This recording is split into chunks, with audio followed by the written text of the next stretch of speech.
Kasado na sa Hinebra si Remy Martin sa PBA Draft. Bagong Fast and the Furious ito. Tara kwentuhan.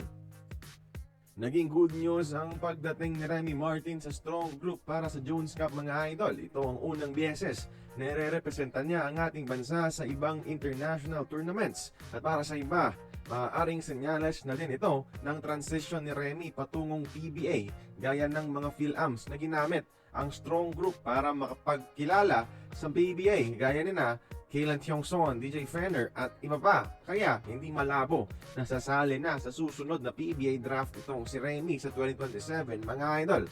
Magiging puno na naman ng mga exciting prospects ang next draft dahil maliban kay Remy, si Kimani Laddy expected din na papasok. At kung ang latest draft order ngayon ang pagbabasehan, kasado na sa Hinebra itong si Remy Martin mga idol.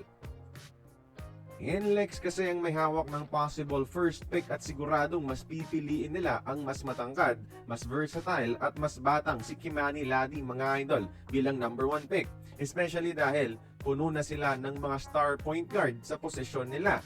Saktong Hinebra ang number 2 pick at ang bobo naman siguro nila kung hindi pa pipilian ang isang NBA caliber prospect, di ba?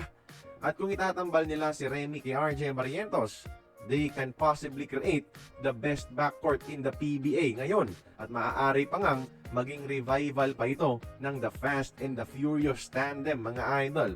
Mga Hinebra era ni Helterbrand at Kagiwa, RJ and Remy nakaka-excite panoorin maglaro together mga idol.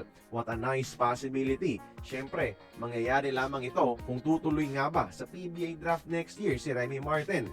Ang mahalaga, nakapag-transition na siya sa Pinas ngayon. Nakadepende na sa kanya kung ano ang magiging next career move niya at aabangan natin yan. Kaya kayong mga idol, gusto nyo bang makita sa Hinebra si Remy Martin?